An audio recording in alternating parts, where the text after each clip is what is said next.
घरमा कोही हुनुहुन्छ? घरमा कोही हुनुहुन्छ? हेलो। किन होला? ए घरमा कोही हुनुहुन्छ कि भनेको। म के खम्बा हो? यत्रो उभिएको को त? ए हजुर नै घरपेटी हो? म नै घरपेटी हो। के भन्नु चाहनुहुन्छ?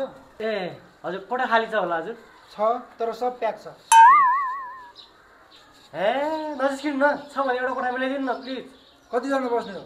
हजुर म एक्लै हो, म एक्लै हो। एक्लै हो? हजुर ठिक छ, तिमी मात्र बस्छ भने एउटा कोठा खाली छ, तर साथीहरू चाहिँ ल्याउन पाउँदैन। हस् हस् हस् अङ्कल, कोठा चाहिँ हेर्न सक्छु होला? ल ल ल हेर न।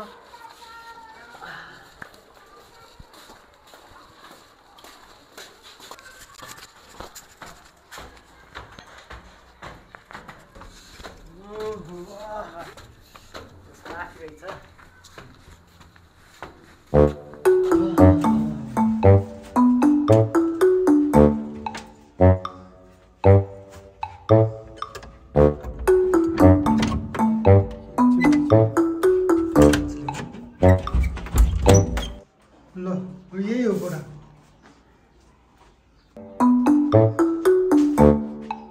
यो कोठा हो? अनि के लाग्यो? मलाई त यो त फोहोरखाले डुङ्गुर जस्तो लाग्यो त। बस्ने भए सफा गरेर बस, नत्र म ताल चलाइदिन्छु। हेर न, म बस्छु। हेर फेरि अर्को कुरा, भाडा चाहिँ टाइममा दिने। अहिले एडभान्स चाहियो। अहिले नै दिएर अनि? अहिले नभए कहिले त? हस् अङ्कल, म अहिले दिन्छु। अनि अङ्कल के पानी त मजाले आउँछ नि? ए त्यसको तिमी टेन्सनै नलिऊ। ल लिनु, अहिले 600 मात्रै लिनु है, अहिले मसँग पैसा नै छैन।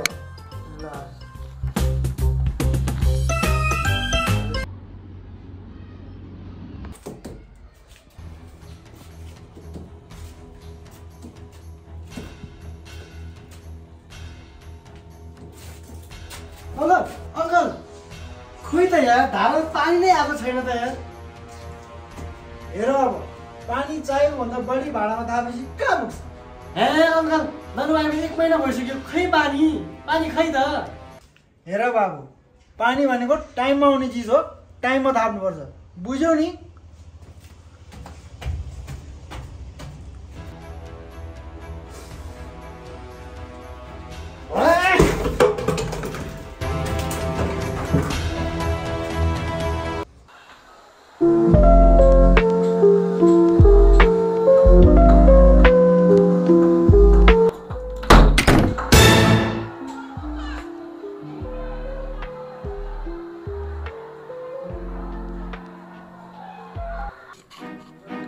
बाबु के हो? ड्याङ ड्याङ र डुङडुङ गर्छ, घरै भत्काउन लाग्यो कि क्या हो? ए होइन अङ्कल, हावाले गर्दा अबदेखि यस्तो हुँदैन। हावाले नै हो भने त यसरी चप्पलहरू राख्नुपर्छ नि, यसरी। ल हेर त। ल है बाबु, अबदेखि यो ड्याङ ड्याङ र डुङडुङ चाहिँ हुनु भएन है। मलाई यस्तो चाहिँ मन पर्दैन फेरि। आफ्नै भाइ सम्झेर सम्झाएको हो फेरि। ल है बाबु।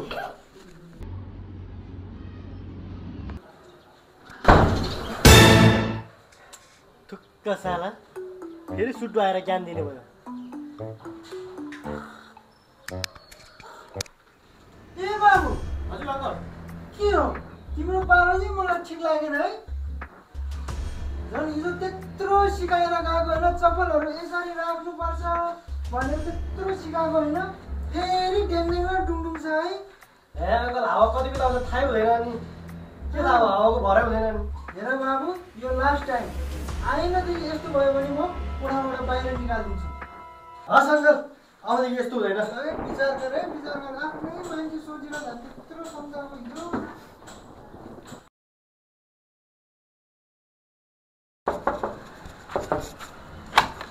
लिएर आएको केटा हो? लिएर आयो।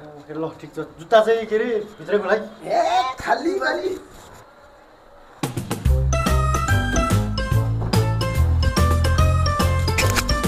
त्यसरी गर ल, अब आज पाकिहाल्नुपर्छ हामीहरू। ल है, एउटा चाहिँ प्लेटमा।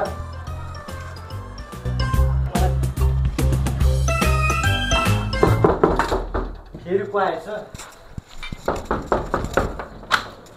अङ्कल नमस्ते अङ्कल नमस्ते। नमस्ते नमस्ते। अनि के हो बाबु, जुत्ता त टन्नै रहेछ त। ए अङ्कल आज यसो साथीहरू आएको थिएँ त्यही भएर रमाइलो गर्न लागेको रहेछ। नमस्ते अङ्कल नमस्ते। नमस्ते नमस्ते। नमस्ते नमस्ते।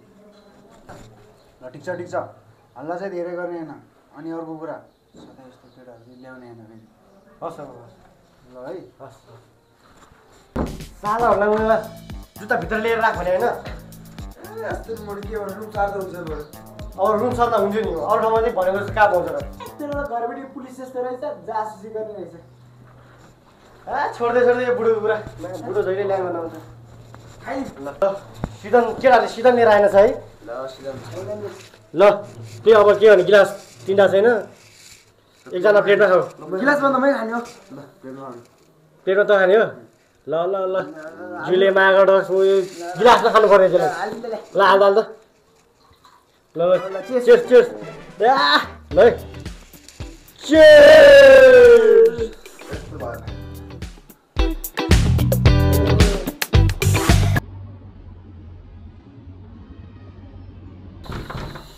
फेरि को आएछ?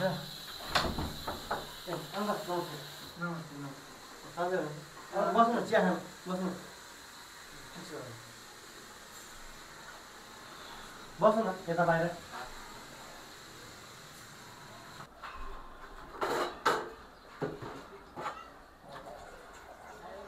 अनि केटा के छ हजुर अङ्कल। हालखबर? के भन्नु अङ्कल यस्तै हो, कहिले यता कहिले उता। बेवालै भयो त। के भन्नु यस्तै भन्नु न। चिनी चाहिँ अलिक कम राख है, मेरो त सुगर छ। हस् अङ्कल।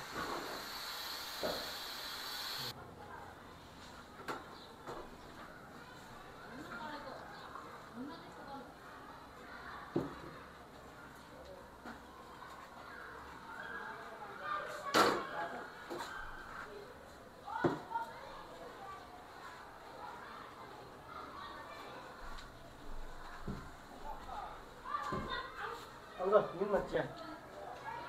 अनि बाबु भाडा नतिरेको त महिना भयो त। पानी लगाएर पनि मैलो भयो नि त। हेर बाबु, तिमीलाई मैले पहिलो माग्दा छैन भने छोडिदियो। यसरी महिनौसम्म भाडा नदिँदा त हामीलाई गाह्रो पर्छ नि बाबु। बिग्रेको चिज चाहिँ के बनाउनु छैन। हामीलाई पनि किस्ता तिर्नुपर्छ। हुन्छ नि अङ्कल म यसपालि तपाईँले जसरी पनि मिलाएर दिन्छु। ल है बाबु, गाह्रो छ मलाई। अनि अङ्कल तपाईँको बुढी छोराछोरी हुनुहुन्न? बुढी बितेर गयो, दुईटा छोरो अस्ट्रेलियामा छ। आमामा अस्ट्रेलियामा? हेर बाबु, अरू कुरो चाहिँ थाहा भएन, भाडा चाहिँ टाइममा चाहियो है बाबु। ए मेरो नि घरमा त्यस्तै समस्या परेर हो कि बुझ्नु न। म 2-3 भित्रमा तपाईँलाई दिइहाल्छु नि। तिम्रो 2-3 दिन पनि धेरै भयो बाबु, लास्ट चान्स। अब दिएन भने घरबाट निकालिदिन्छु, बुझ्यौ नि? बुझ्यो अङ्कल, पुरा बुझ्यौ नि बाबु? बुझ्यो अङ्कल। ल ल म लाग्यो है। ल ल हुन्छ ल। अनि अङ्कल त्यो टोइलेटको बत्ती नि बिग्रेको छ, त्यो नि बनाइदिनु पऱ्यो है। ल ल ल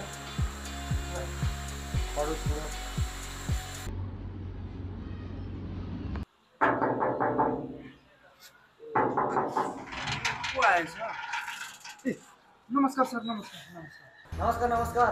के हो सर तपाईँको बारे? घर पनि उठाउनु हुन्न त। ब्याङ्कको लोन नतिरे महिना भइसक्यो। हामी त घर लिला भन्न आएको।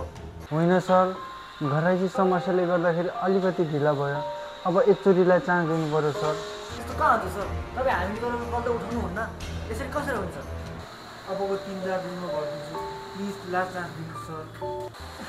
हेर्नु सर, हामीलाई तपाईँको घर लिला भन्न कुनै इच्छा छैन। अब ब्याङ्क पनि चल्नु पऱ्यो, तपाईँहरू किस्ता नै भर्नुहुन्न। अब ब्याङ्क पनि चल्नु पऱ्यो, ब्याङ्कमा पनि यतिकै पैसा आएको त होइन होला। म बुझ्छु तपाईँको कुरा, एकचोटि लास्ट चान्स दिनुहोस्।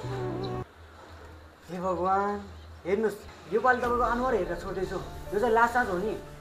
यदि अर्को महिनादेखि तपाईँले टाइममा पैसा तिर्नु भएन भने हजुरको कुनै पनि बहाना काम लाग्ने छैन, यो कुरा बुझ्नु। हस् सर, धन्यवाद सर, धन्यवाद। चढी छ। अनि अर्को कुरा, यो फोन अफ गर्ने काम चाहिँ नगर्नु होला। एकदम काम गरेर खाना पनि गाह्रो छ।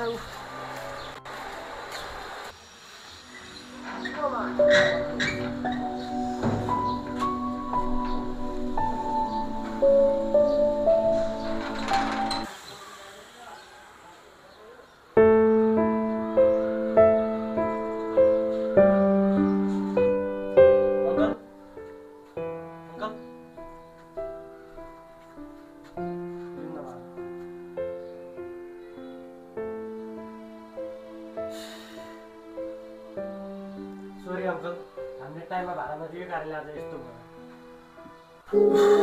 केही छैन बाबु, काठमाडौँमा आलिसान भएको घर सबैले देख्छ, तर मनको चोट कसैले देख्दैन। घाँडामा पानी नआएको सबैले देख्छ, तर आँखामा आँसु पर्ने कसैले देख्दैन। भनेपछि अङ्कल काठमाडौँमा घर बनाएर नि काम छैन रहेछ है? घर बनाऊ, तर लोन लिएर घर नबनाऊ। लोन नभएको झुपडीमा बस, बरु खुसी त्यसमा मिल्नेछ। लोन लिएर घर बनाउँदाको परिणाम तिमीले आँखा अगाडि देखेकै छौ त मेरो हालत कस्तो छ। हो अङ्कल। हस् अङ्कल, म लागेँ अङ्कल। हस् बाबु, हस्।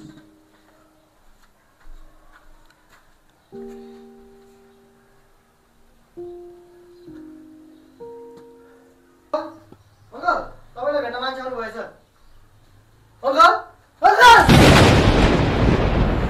Uncle, uncle, uncle.